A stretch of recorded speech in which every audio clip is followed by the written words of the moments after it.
this kind of global event that touches all of us or threatens to touch all of us is an occasion to ask ourselves, do I really believe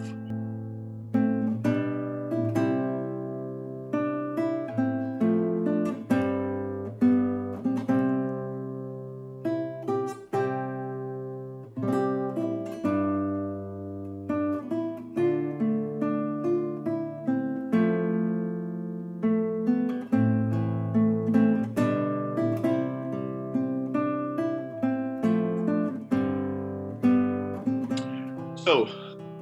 An event like the one that we're a part of makes one rethink the foundation of one's life and the things that we're committed to.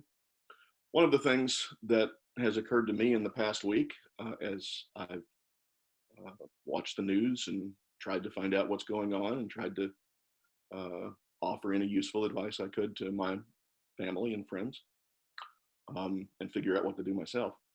One of the things I thought about is that hard times, difficulties like this, have a way of showing us the difference between what we say we believe and what we believe. There's a term that I think economists use, revealed preference. And a revealed preference is something that you reveal by what you do. It's not just what you say you prefer, how you want to live, or what job you want to pursue, or how you want to behave. It's what you actually do.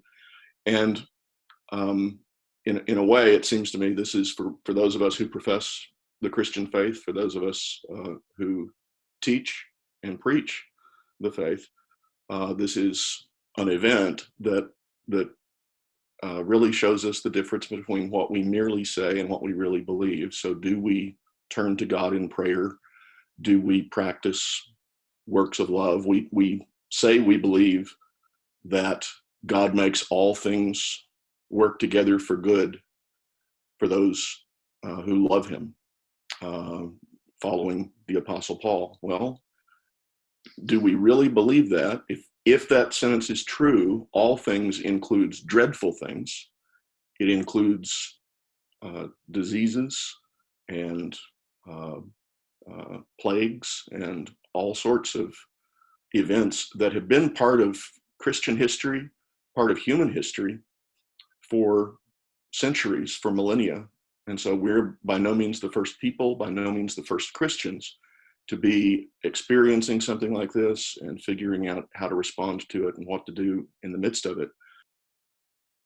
We all have personal difficulties and family problems that we encounter, but this kind of global event that touches all of us or threatens to touch all of us is an occasion to ask ourselves, do I really believe what the Bible teaches, that the God who created us, the God who has acted to redeem us in human history and the history of Israel, and supremely in the life and death and resurrection of Jesus, and in the ongoing life of his church, do we really believe that God even now is working and will ultimately make even this work together with all the other events of our lives for good for those who love him? It's kind of a breathtaking claim to make. It's, to me, one of the most remarkable sentences in the Bible.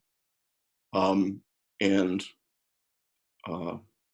we're put in the position of figuring out just how God acts in all of history to redeem even dreadful events like this, and to create, as the Bible promises in the latter chapters of Isaiah and in the book of Revelation, a new heaven and a new earth, work that he's begun to do through Jesus, and work that we now have an opportunity to participate in when we're touched by something this dreadful and have an opportunity to assist and to show others the love of God in this circumstance.